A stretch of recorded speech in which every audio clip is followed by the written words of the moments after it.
Hi, everyone. Today I'm speaking with Jim Vesterman, who is the CEO of Raptor Technologies, a K-12 visitor management software provider. Jim, thank you for taking the time to talk with me. I really appreciate it. Absolutely. And so today we're going to talk a little bit about visitor management best practices. So I guess let's just jump into the questions. What are some challenges schools face when trying to implement visitor management systems?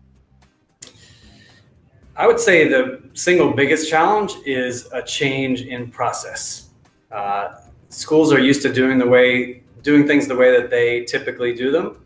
And at least years ago, that used to be giving a lot of free rein to visitors, vendors, anyone coming in and out of the school.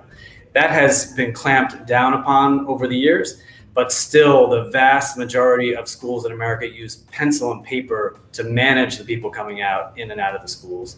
And when you go to change that process, everything from locking your exterior doors to moving from a pencil and paper process to an electronic visitor management system, the change in process is usually the biggest single obstacle.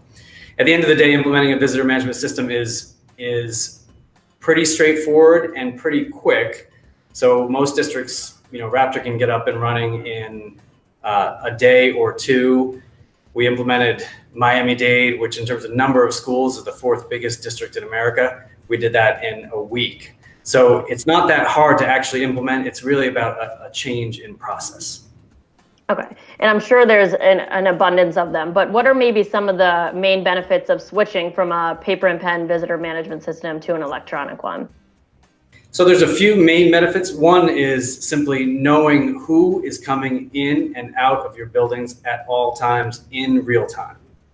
So that's one big upgrade you get by moving from pencil and paper to electronic. The second is that you can actually do checks that are important to most schools. So for example, in the Raptor system, there's an instant sex offender background check. We flag 75 registered sex offenders a day attempting to enter our clients' schools. So that type of check is used on every single vendor, visitor, and volunteer coming in and out of the school. The second check that they can do is any type of custom alert on people coming in and out. Most often you see that is done with custody issues. So instead of the front desk person having to use sticky notes or go into a file folder every single time, they can enter the custody issues into the system and it will come up when that visitor enters the system. So the ability to know who's coming in and out and the ability to run those instant checks that otherwise you simply might not do because they're time consuming. What key components must an effective visitor management system have, and maybe what is a component of Raptor that kind of sets it apart from other visitor management systems? So I think it's table stakes, or it should be table stakes these days, to offer an instant, free, unlimited sex offender check.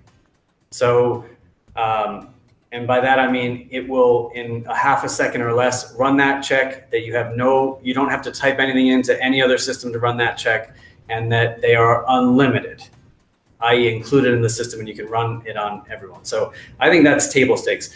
I also do think that custom alerts for issues like custody and things like that are also table stakes. You just have to get those done. As I mentioned, we issue 150 custom alerts a day. It's very widely used by our districts. Probably a feature that Raptor brings to the table that a lot of others don't are emergency buttons within the system. The ability to issue emergency alerts within the system at the front desk. That's one type of alert that we also include. And a second is what we call an instant alert. It's kind of like an Amber Alert. The ability to post to either one school, a series of schools, or the whole district that, for instance, there's a lockdown occurring right now at Washington Elementary. The ability to basically send those Amber Alerts out across the district.